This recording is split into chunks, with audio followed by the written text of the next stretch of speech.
Hello साथियों, आज हम क्लास 9th के first chapter matter in our surroundings को देखेंगे।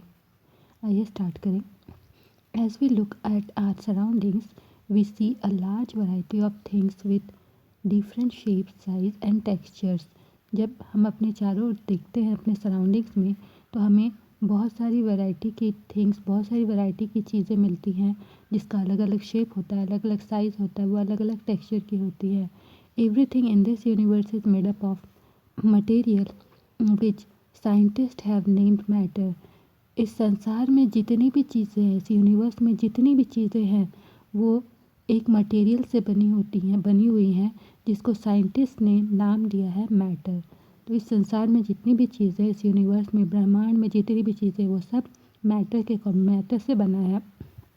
The air we breathe, the food we eat, stone, cloud, star, plants and animals, even a small drop of water or a particle of sand, everything is matter।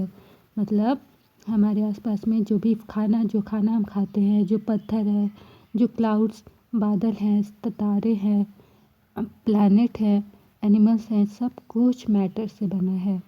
We look around, we can also see as we look around that all the things mentioned above occupy space।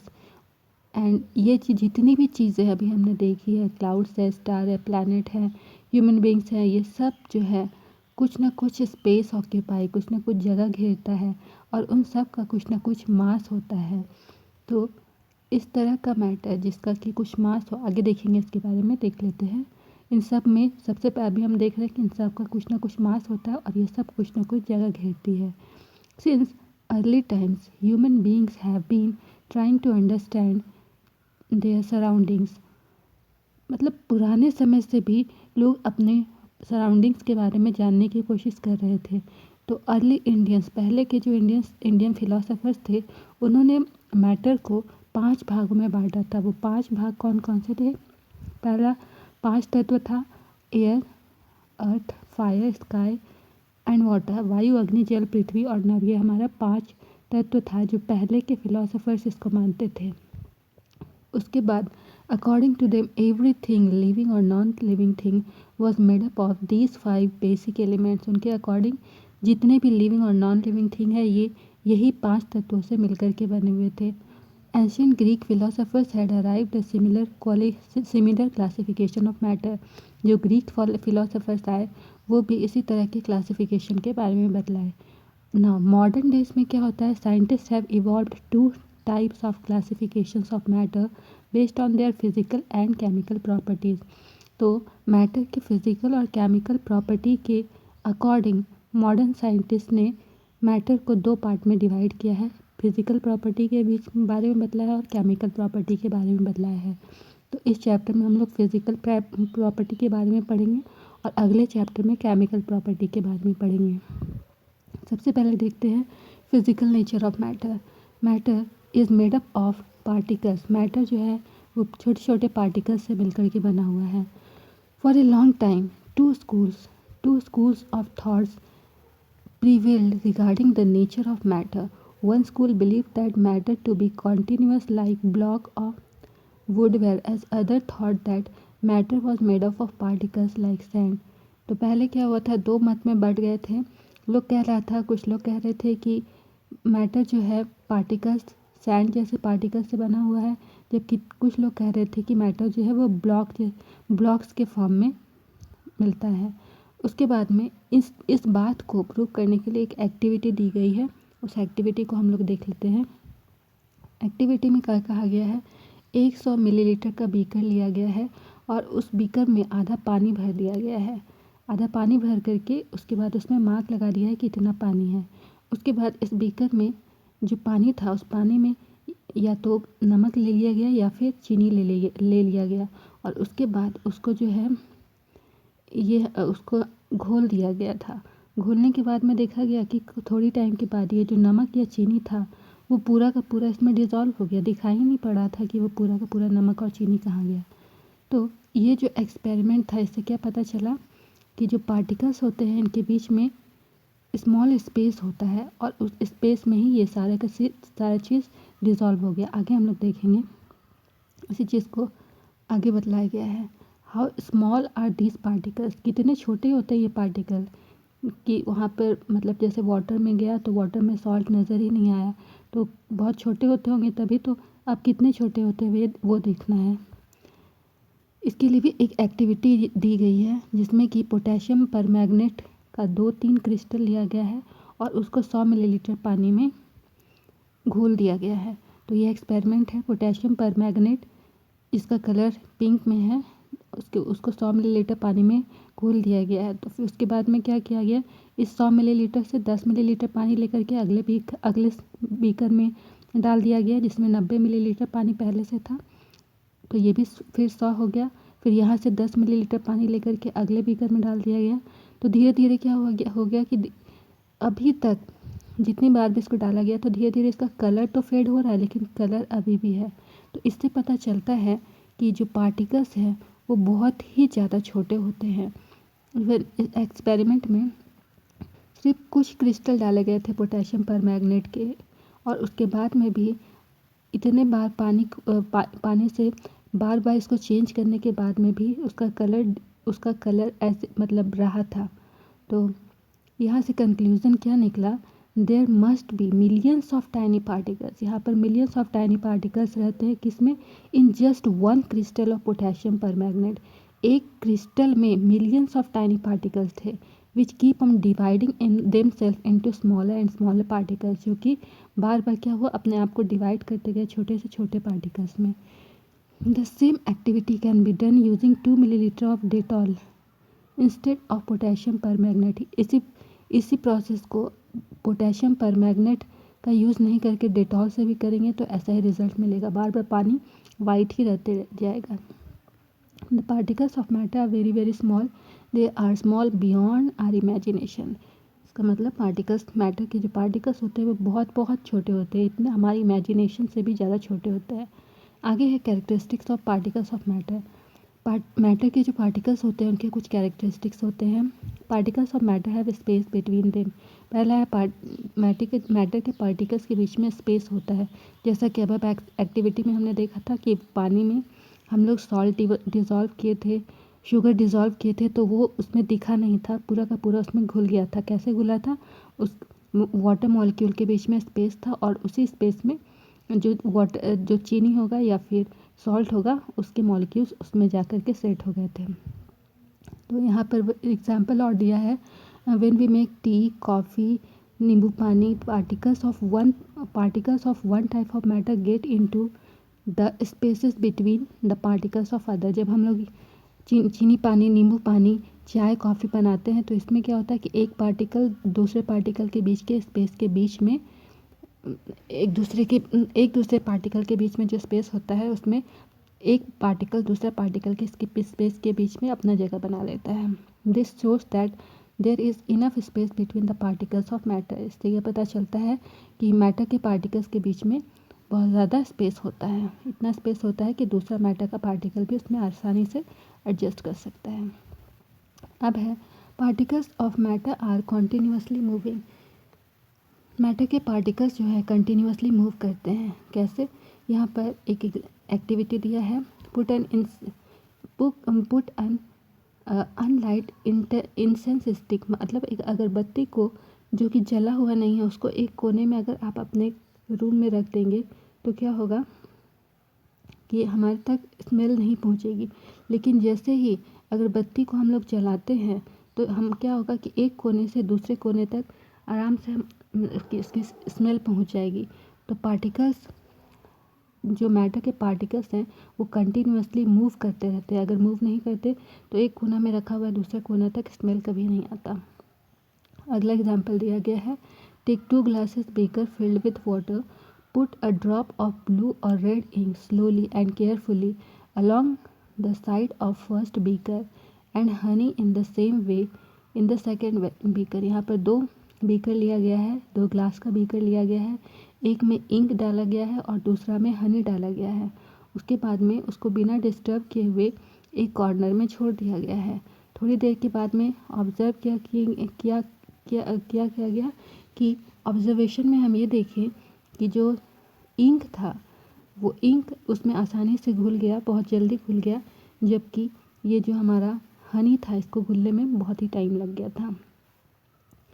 ऐसा क्यों हुआ था? Kinetic energy की वजह से। आगे बताया गया है इस चैप्टर में, देखेंगे उसको।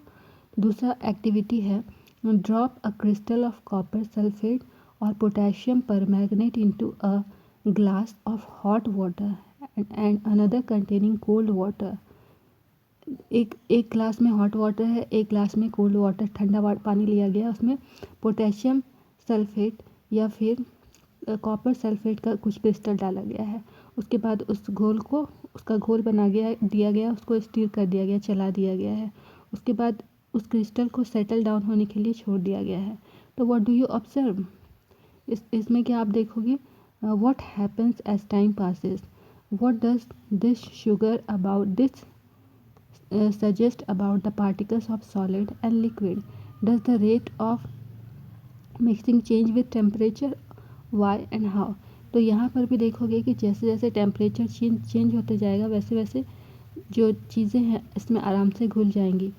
तो यहाँ पर इसका कंक्लूजन दिया गया है from the above 3 activities we conclude the following.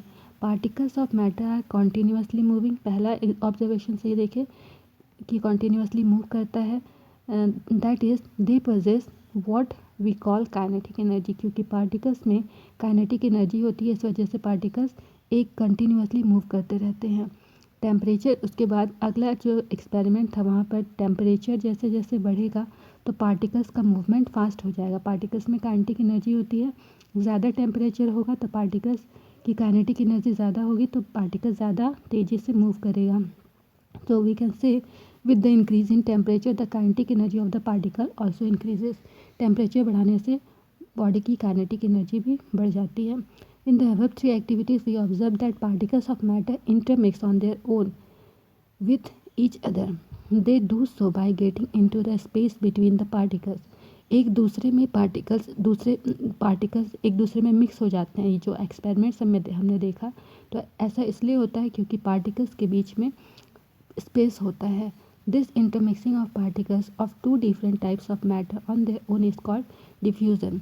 दो डिफरेंट टाइप के मैटर जब आपस में मिक्स होते हैं तो ये प्रोसेस क्या कहलाता है? Diffusion. We also observe that on heating diffusion becomes faster. जब हम लोग हीट करते हैं तो डिफ्यूज़न ज़्यादा होने लगता है। क्यों होता है? क्योंकि काइनेटिक, जब हम लोग हीट बढ़ाते हैं किसी भी बॉडी का, किसी भी ऑब्जेक्ट में हीट देंगे, सप्लाई करेंगे तो उसका काइनेटिक एनर्जी भी बढ़ जाता है, इसीलिए ऐसा होता है। Y does it happens? Kinetic energy बढ़ जाता है इसलिए ऐसा होता है। अगला है particles of matter attract each other. ये तीसरा प्रॉपर्टी है। पहला क्या था? स्पेस होता है। दूसरा क्या था कि उनके बीच में काइनेटिक एनर्जी होता है। और तीसरा क्या है? Particles of matter attract each other. Activities के लिए दिया गया है play this game in the field, make 4 groups and form human chain. यहाँ पर 4 ग्रुप बनाना है, ह्यूमन चेन बनाना है। First group should hold each other from the back and lock arms like. इस तरह के जो डांसर्स हैं, ईदू मिशमी डांसर जिस तरह से एक दूसरे को बैक साइड से होल्ड करते हैं वैसे होल्ड किया गया है यहाँ पे। उसके बाद दूसरा ग्रुप को क्या कहता है? The second group should hold hands to form a human chain. दूसरा जैसे ह्यूमन चेन एक दूसरे का हाथ पकड़ के बनाते हैं वैसे बनाया गया है। The third group should form a chain by touching each other with only their finger tips. तीसरा ग्रुप को कहा गया कि सिर्फ उंगली के टिप्स से एक दूसरे को टच करना है, पकड़ना नहीं है। Now the fourth group of students should run around and try to break the 3 human chains one by one into as many small groups as possible। उसके बाद चौथा ग्रुप को कहा गया है कि ये जो ग्रुप बना था, 3 ग्रुप जो बना था, उनको रैंडमली तोड़ने का कोशिश करना है। तो which group was the easiest to break? सबसे ईजी कौन सा ग्रुप को ब्रेक करना होगा? क्योंकि थर्ड ग्रुप जो था वो सिर्फ एक दूसरे को टच किया था, इसलिए इसको ब्रेक करना ज़्यादा आसान होगा। उसके बाद सेकंड ग्रुप को भी ब्रेक कर सकते हैं, लेकिन फर्स्ट ग्रुप को ब्रेक करना मुश्किल होगा। तो यहाँ से आगे आते हैं सॉलिड लिक्विड गैस के बारे में बतलाया जाएगा।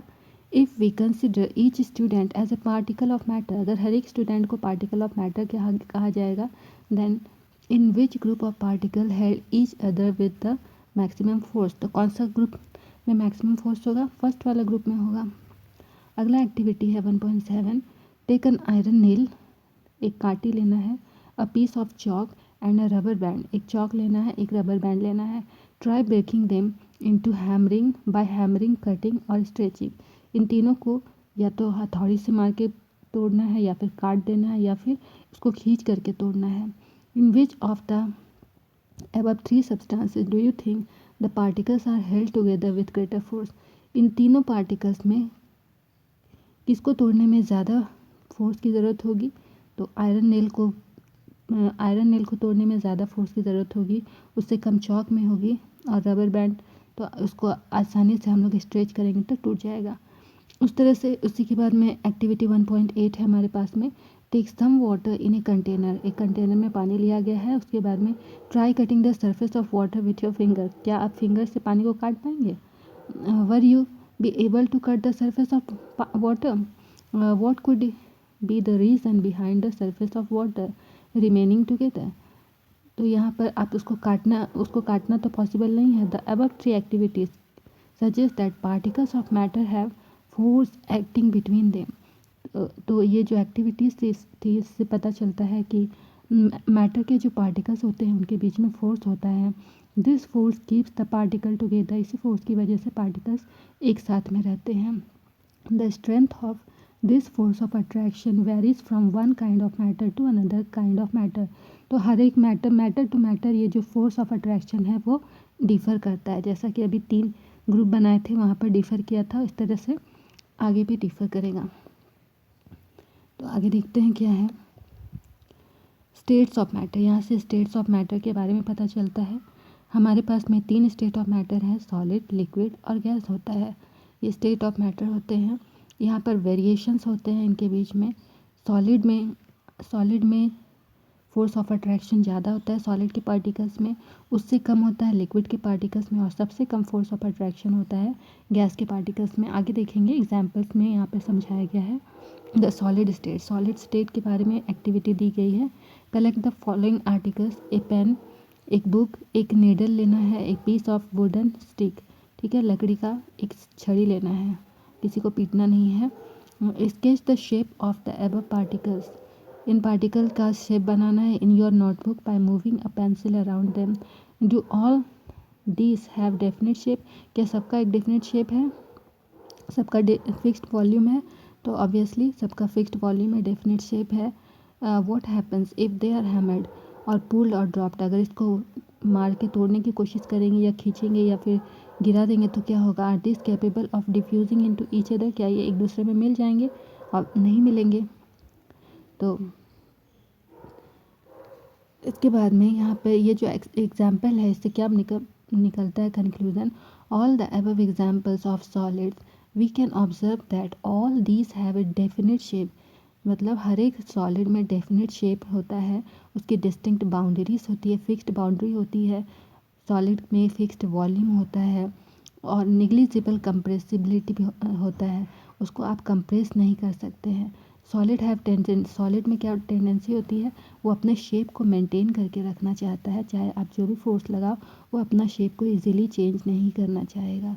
Solid may break under the force but it is difficult to change their shape, solid को फोर्स लगा करके उसके शेप को भले ही चेंज कर सकते हो, लेकिन force but the difficult to change their shape, solid के शेप को चेंज भले ही कर सकते हो, लेकिन सॉलिड को आप तोड़ सकते हैं, लेकिन सॉलिड के शेप को चेंज नहीं कर सकते हो, ये यहाँ पर लिखा हुआ है। Consider the following. What about A rubber band के बारे में?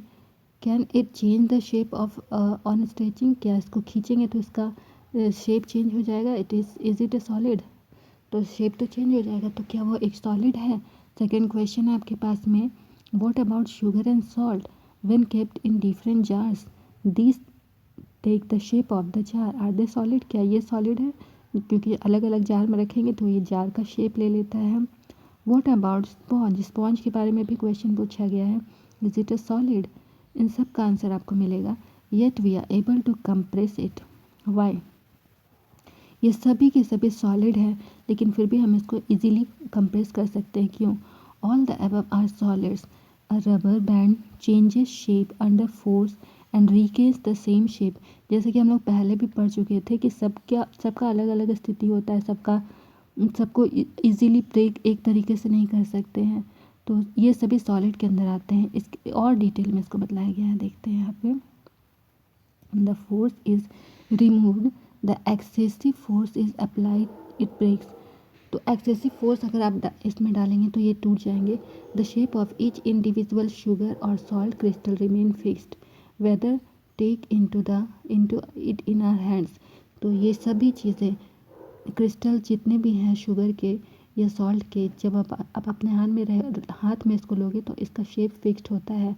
But put it in a plate और इन अ जार, इसको जार में रखो या प्लेट में रखो, हमेशा इसका जो शेप है वो फिक्स्ड रहेगा। अ sponge has a minute holes, sponge में छोटे छोटे होल्स होते हैं। इन विच एयर इज ट्रैप्ड, जहाँ पर एयर की फंसा हुआ एयर ट्रैप रहता है। When we press it the air is expelled out, जब हम उसको प्रेस करते हैं तो एयर बाहर निकल जाती है। And we are able to compress it, और हम इसे इजीली कंप्रेस कर सकते हैं। ये हो गया सॉलिड के बारे में। सॉलिड का लिक्विड, सॉलिड में क्या होता है, अभी तक हम क्या समझे कि सॉलिड में फिक्स्ड शेप होता है, सॉलिड में वॉल्यूम होता है। सॉलिड को हम लोग कंप्रेस कर सकते हैं, सॉलिड को हम लोग ब्रेक कर सकते हैं। ये सभी चीज़ सॉलिड के बारे में हम ऑलरेडी पढ़ चुके हैं। अब आते हैं लिक्विड के बारे में, लिक्विड स्टेट के बारे में। Collect the following water, cooking oil, milk, juice, A drink, cold drink. ये चीज़ें कलेक्ट करनी है। Containers of different shape but put 50 ml mark on this containers. ये सब कंटेनर में 50 ml का मार्क देना है। Using a measuring cylinder from the laboratory. What will happen if this liquids are split on the floor. अगर ये liquid को हम लोग ज़मीन पर फेंक देते हैं, ये गिर जाता है तो क्या होगा? Measure the 50 ml of any one liquid and transfer it into different container one by one. Does the volume remain the same? तो क्या वॉल्यूम सेम रहेगा? Does the shape of the liquid remain the same? क्या shape same रहेगा? When we pour the liquid from one container into another does it flow easily? जब हम लोग एक container से दूसरे कंटेनर में इसको डालेंगे तो क्या वो इजीली फ्लो कर जाएगा? We observe that liquids have no fixed shape. हम लोग जानते हैं कि लिक्विड का कोई फिक्स शेप नहीं होता है, लेकिन उसका फिक्स वॉल्यूम होता है। वो शेप ले लेता है, जिस कंटेनर में उसको डाला जाता है वो उसका शेप ले लेता है। Liquid flow and change the shape, liquid flow कर सकता है और अपना शेप को चेंज कर सकता है, इसलिए वो रिजिड नहीं है but can be called fluid, इसीलिए लिक्विड को फ्लूइड कहा जाता है। Refer to activity 1.4 where we saw the solids and liquids can diffuse into liquids. The gases from the atmosphere diffuse and dissolve into water. These gases, especially oxygen and carbon dioxide, are essential for the survival of aquatic animal plants. Carbon dioxide, oxygen aquatic life के लिए बहुत ज़रूरी होता है। तो ये सभी जो क्रीचर्स हैं इनको ज़िंदा रहने के लिए इन दो गैसों की ज़रूरत होती है। एक्वेटिक एनिमल पानी में क्यों रहते हैं? क्योंकि पानी में वाटर प्रेजेंट होता है। They can thus we can conclude that solid, liquid and gases can diffuse into liquids. इसका मतलब यहाँ से ये कंक्लूजन निकला कि सॉलिड, लिक्विड और गैस डिफ्यूज़ कर सकते हैं। सॉलिड, लिक्विड और gas can diffuse into liquid, liquid में ये इजीली डिफ्यूज़ कर सकते हैं। The rate of diffusion of liquid, भले डिफ्यूज़ तो ये सभी कर जाएंगे लेकिन रेट ऑफ डिफ्यूज़न सबका अलग अलग होगा। सबसे ज़्यादा रेट ऑफ डिफ्यूज़न की सॉलिड में होगा। सबसे ज़्यादा rate of diffusion of liquid is higher than solid. Liquid में रेट ऑफ डिफ्यूज़न ज़्यादा होगा सॉलिड के कंपैरिजन में। This is due to the fact that the liquid state particle move freely. Liquid में पार्टिकल्स फ्रीली मूव कर सकते हैं और उनके बीच में स्पेस ज़्यादा होता है। द गैसेस, आगे गैसेस स्टेट के बारे में देखेंगे। गैसेस स्टेट में have you ever observed a balloon seller filling a large amount of balloon from the single cylinder gas. एक सिंगल सिलेंडर से जो बलून सेलर होता है वो कितना गैस फिल कर सकता है, कैसे कर सकता है, ये देखेंगे। Inquire from him how many balloons is he able to fill the cylinder. एक सिलेंडर से वो कितना बलून फिल कर सकता है। इसके बाद में यहाँ पे भी एक्टिविटीज़ दिए गए हैं। 100 ml आपको सिरिंज लेना है, syringe and close their nozzle by rubber cork. Rubber cork का यूज़ करके उसके नोज़ल को क्लोज कर देना है। रिमूव द पिस्टन, पिस्टन को रिमूव कर देना है सिरिंज से। उसके बाद में leave one syringe untouched, leave on syringe को अनटच छोड़ देना है। Fill the water in the second and pieces of chalk in the third. दूसरा में चॉक का पीस डालना है, दूसरा में पानी डालना है, फिर तीसरा में चॉक का पीस डालना है। Insert the piston back into the syringe. उसके बाद में पिस्टन को सिरिंज में डालना है।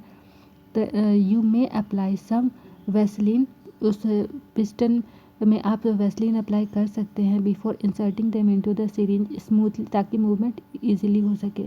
Now try to compress the content by pushing the piston in each syringe.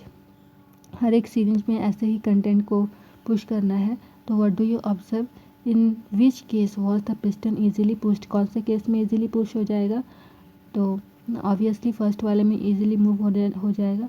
What do you infer from your observation, आप अपने ऑब्जर्वेशन से क्या पता लगाना चाह रहे, क्या करना चाह रहे हैं। We have observe that gases are highly compressible as compare to the solid and liquid. Gases ज़्यादा कंप्रेसिबल होते हैं, गैसेस को ज़्यादा कंप्रेस किया जा सकता है as compare to solid and liquid. यहाँ पर एलपीजी गैस होता है, the liquefied petroleum gas cylinder that we get in our home for cooking or the oxygen supplied to hospitals in the cylinder is compressed gas। LPG जो हम लोग use करते हैं या ऑक्सीजन सिलेंडर हम लोग यूज़ करते हैं, वहाँ पर गैस जो है कंप्रेस्ड फॉर्म में रहता है। Compressed natural gas is used as fuel. आजकल कंप्रेस्ड नेचुरल गैस का यूज़ जो है वो फ्यूल के रूप में हो रहा है, क्योंकि जैसा कि नाम से ही समझ में आ रहा है कि गैसेस जो है उसको इजीली हम लोग कंप्रेस कर सकते हैं। तो इसको due to its high compressibility, इसकी कंप्रेसिबिलिटी हाई होती है, इस वजह से large volume of gas can be compressed into small cylinders and transported easily. मतलब लार्ज वॉल्यूम को छोटे छोटे सिलेंडर्स में इजीली भरा जा सकता है और इजीली इसको ट्रांसपोर्ट किया जा सकता है। We come to know of what is being cooked in the kitchen without even entering there। हम किचन में बिना घुसे ही हमें पता चल जाता है कि किचन में क्या बन रहा है। तो कैसे पता चलता है, क्योंकि गैसेस जो है, गैसेस के जो पार्टिकल्स हैं वो क्या कहते हैं, किचन में जो भी चीज़ें पड़ रही है पार्टिकल्स एक जगह से दूसरी जगह पर मूव करते हैं, क्योंकि उनकी काइनेटिक एनर्जी वो ज़्यादा होती है। The smell of hot cooked food reaches in seconds. Compare this with the rate of diffusion of solid and liquid। Due to high speed of particles and large space between them, gases show the property of diffusion very fast। तो gases में rate of diffusion बहुत ही ज़्यादा होता है, एक corner से दूसरे corner में बहुत ही जल्दी पहुंच जाते हैं।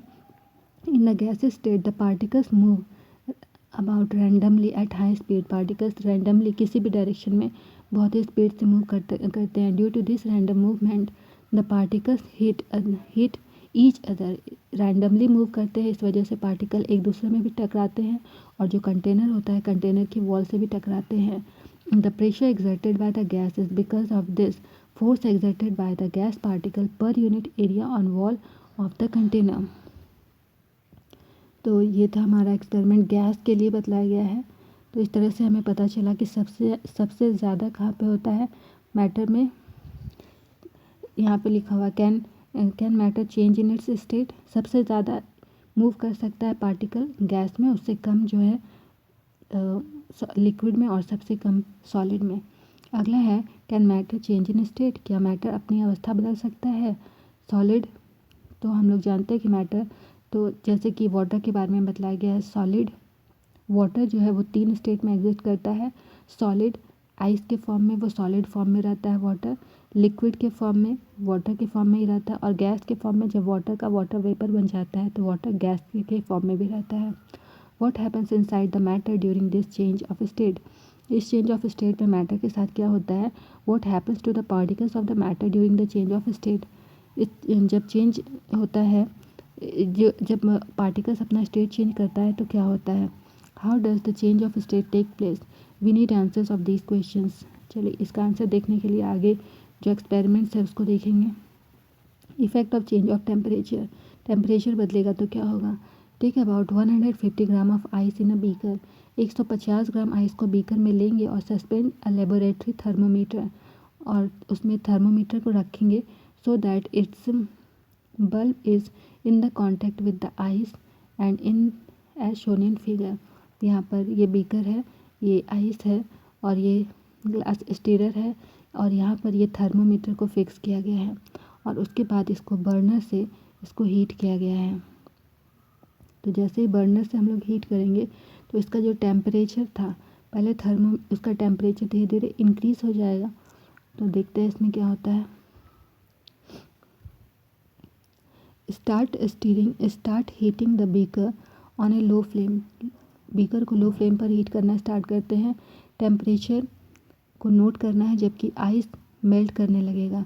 Note the temperature when all the ice has converted into water. जब पूरा का पूरा पानी में बदल जाएगा आइस, तब उसको भी नोट करना है। Record your observations for this conversion of solid into liquid state.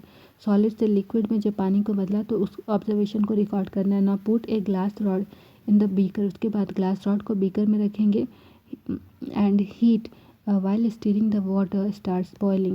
Keep a careful eye on the thermometer reading till most of the water has vaporized. जब वाटर जो है वेपर में चेंज हो रहा है तब वहाँ पर थर्मोमीटर की रीडिंग क्या है वो भी नोट करेंगे।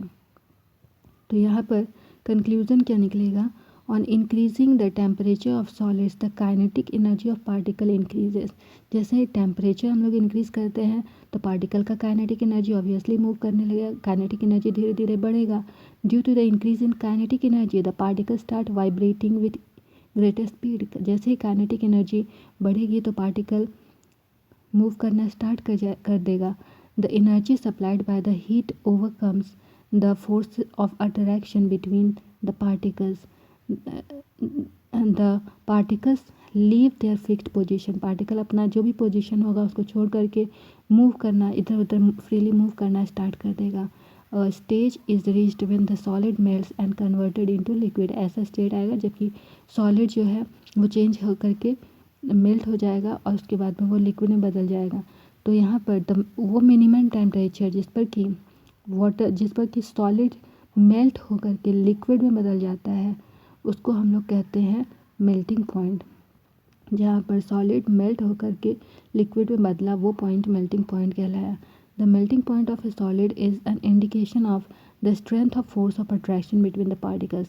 The melting point of ice का मेल्टिंग पॉइंट 273.15 केल्विन है।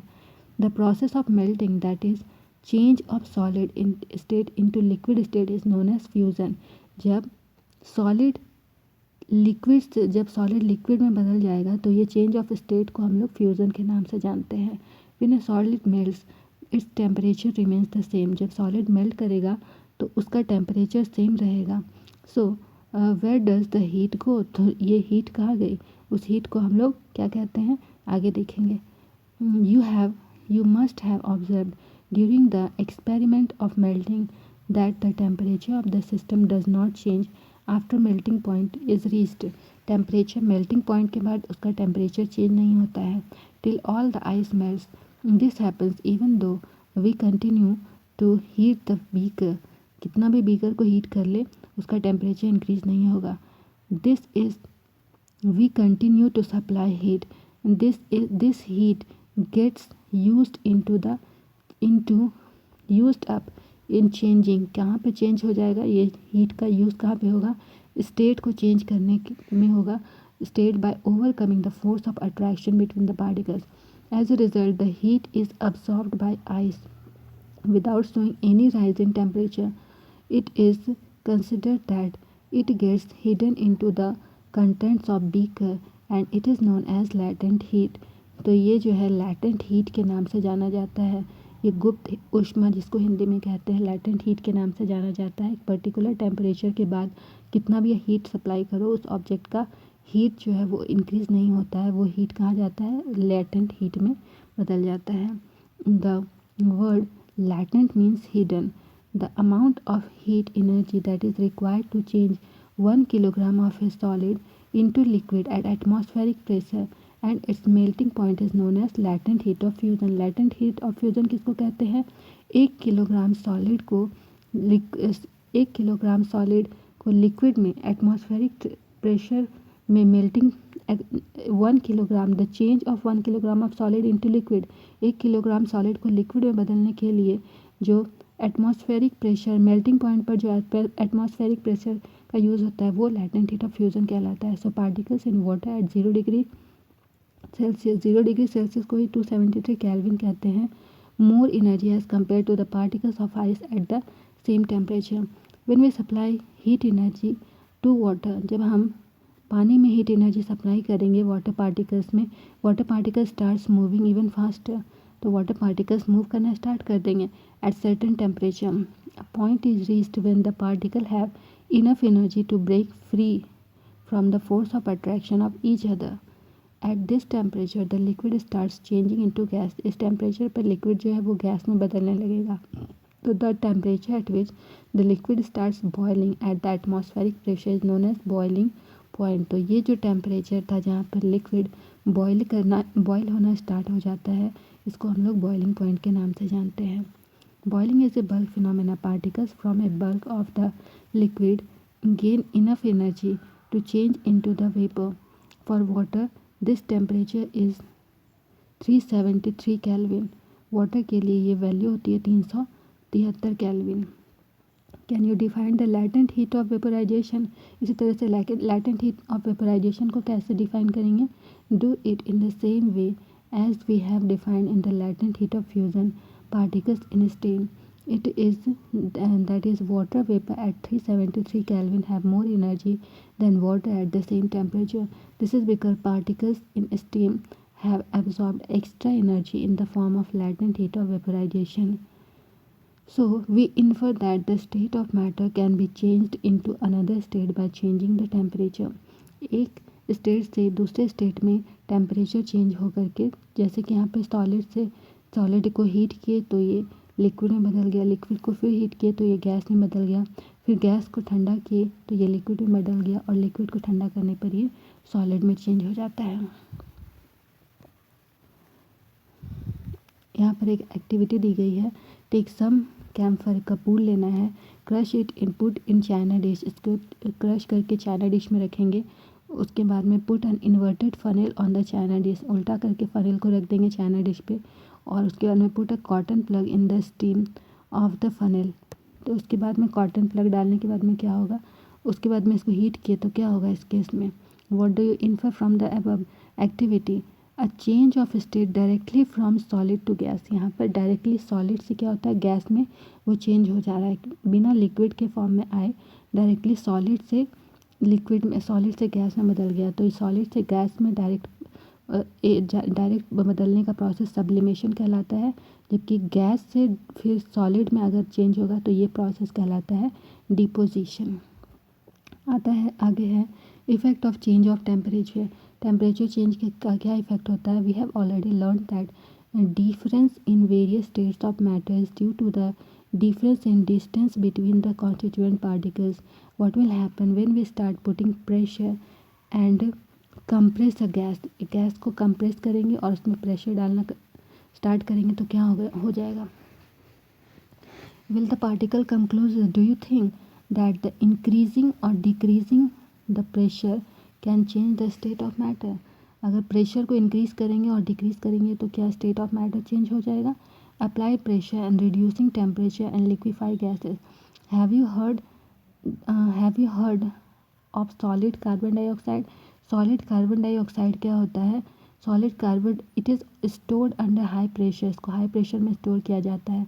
Solid carbon dioxide get converted directly into gases state on decreasing the pressure at 1 atmosphere pressure decrease करके इसको डायरेक्टली गैस में चेंज कर दिया जाता है। सॉलिड से डायरेक्टली गैस में चेंज कर दिया जाता है, ये लिक्विड स्टेट में नहीं आता है।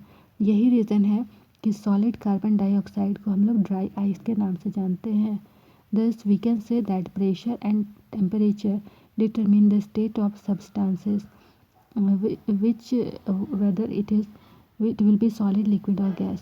तो यहाँ पर एक सिंपल सा दिया हुआ है, सॉलिड से लिक्विड में चेंज होगा तो ये प्रोसेस फ्यूज़न कहलाता है, और लिक्विड से गैस में चेंज हुआ तो वेपोराइजेशन, और गैस से सॉलिड में चेंज हो गया तो डिपोजिशन।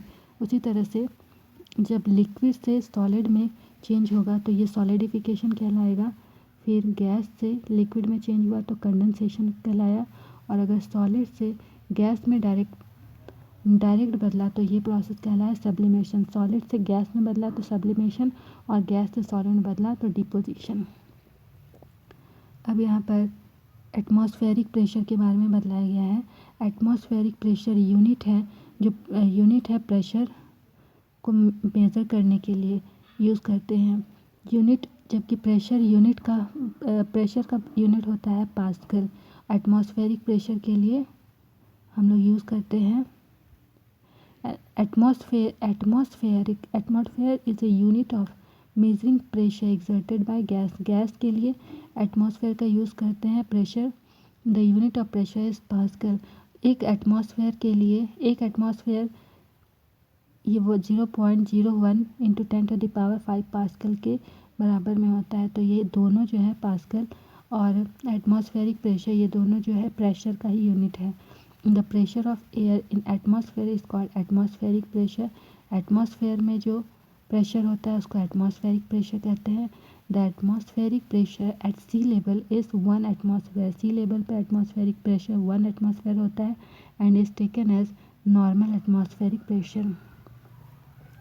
इसके बाद इवापोरेशन के बारे में बतलाया गया है। इवापोरेशन क्या होता है? The phenomenon of change of liquid into vapour at any temperature below it's boiling point. 100 degree पर आने के बाद में क्या होता है कि बॉयल होने लगता है, लेकिन हम लोग नॉर्मली देखेंगे कि कपड़ा वगैरह धूप में हम लोग जब सुखाते हैं तो क्या वो बॉयल करने लगता है वाटर, उसमें जो वाटर मॉलिक्यूल्स रहते हैं बॉयल नहीं करता है। वहाँ पर बॉइलिंग पॉइंट आने से पहले वेपर में चेंज होने लगता है, तो ये फिनोमेना इवापोरेशन कहलाती है। The phenomenon of change of liquid into vapour at any temperature below it's boiling point. Boiling point में आने से पहले अगर कोई ऑब्जेक्ट अगर लिक्विड इवापोरेट करने लगे तो ये प्रोसेस इवापोरेशन कहलाता है। Factors affecting evaporation.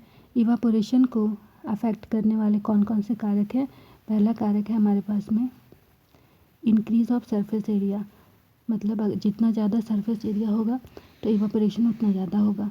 धूप में आप कपड़े को ज़्यादा फैला करके रखोगे तो सरफेस एरिया बढ़ेगा, इस वजह से इवापोरेशन भी बढ़ जाएगा। इंक्रीज इन टेम्परेचर, ज़्यादा गर्मी होगी तो ज़्यादा जल्दी कपड़े सूखेंगे, इवापोरेशन जल्दी होगा। डिक्रीज इन ह्यूमिडिटी, अगर बरसात के मौसम में कपड़े बहुत देर से सूखते हैं तो क्या होता है कि एटमॉस्फेयर में पहले से ही ह्यूमिडिटी है, मतलब पानी की मात्रा ज़्यादा है, इसीलिए वहाँ पर कपड़े देर से सूखते हैं। नेक्स्ट है इंक्रीज इन विंड स्पीड, अगर हवा की स्पीड ज़्यादा होगी तो कपड़े जल्दी सूखेंगे। तो ये था फैक्टर्स अफेक्टिंग इवापोरेशन। इवापोरेशन कहाँ कहाँ पे बढ़ेगा और कहाँ घटेगा। How does evaporation cause cooling, evaporation की वजह से कूलिंग कैसे फील होती है? This absorption of energy from surrounding make the surrounding cold. तो क्या होता है कि आपके पास में कोई वेसल है, उसमें लिक्विड रखा हुआ है। The particle of liquid absorb energy from the surrounding, particle liquid के सराउंडिंग से एनर्जी को एब्जॉर्ब करते हैं, और ये जो प्रोसेस है सराउंडिंग को कोल्ड बनाता है। आगे आते हैं what happens when you pour some acetone, अगर नेल पॉलिश अपने हथेली पे रखोगे तो क्या होगा? The particle gain energy, particle energy gain करेगा, या तो आपके पाम से एनर्जी गेन करेगा या आपके सराउंडिंग से एनर्जी गेन करेगा, और उसके बाद इवापोरेट हो जाएगा, जिस वजह से क्या होता है हाथ पर ठंडा फील होता है, ठंड हमारा हाथ पर एसी टेप डालने के बाद में वो ठंडा फील होता है। तो ये था हमारा चैप्टर। इस चैप्टर के इम्पोर्टेंट पॉइंट्स हम लोग देख लेते हैं। पहला है matter is made of A small particle. Matter जो है वो छोटे छोटे पार्टिकल से मिलकर के बना होता है। सेकेंड इम्पॉर्टेंट पॉइंट है the matter around us exist in 3 states. मैटर 3 स्टेट में पाए जाते हैं, सॉलिड, लिक्विड और गैस।